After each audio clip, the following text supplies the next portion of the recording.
All right. I didn't want to raise this with the previous two speakers because obviously the Sudan situation is a situation in and of itself. But so much of what they said very powerfully about the conflict in Sudan could also, or does also, apply to what's happening in Gaza. And when they say, when the ambassador and special envoy talk about how every arms shipment leads us closer to famine and a failed state, do you not think that that same logic applies in Gaza?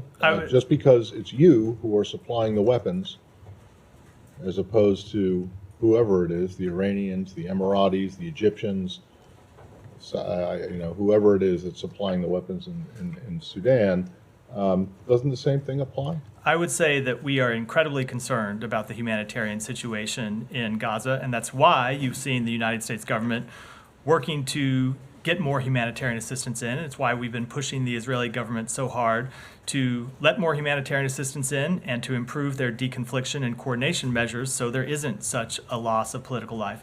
And then on the political front, it's why we have been pushing with partners in the region to develop a plan for post-conflict governance in Gaza. So we don't see a failed state. So we don't see anarchy in Gaza. So we see a path forward for the Palestinian people's legitimate aspirations. That is very much the policy that we are trying to pursue and that we have been engaged in this administration from the president on down.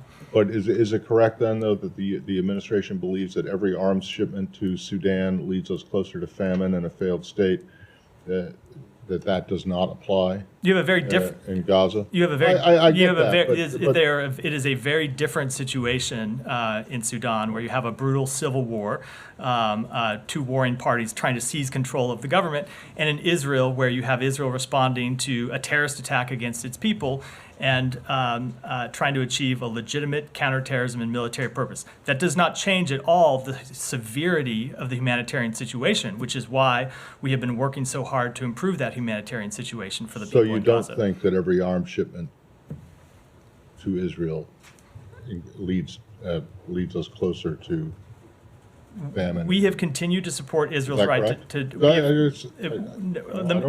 doesn't matter to me one way or the other. They are different conflicts, but I know they are. But I'm just asking you. They made the point in Sudan, and I'm answering. I just want to know if you feel the same way about that. They are very different conflicts, but the humanitarian situation in Gaza is dire, and that is why we are working so hard from the president on down to get more humanitarian assistance in, and it's why we were working to improve deconfliction and coordination so we don't see such a high number of civilian casualties as we have seen over the past 6 months.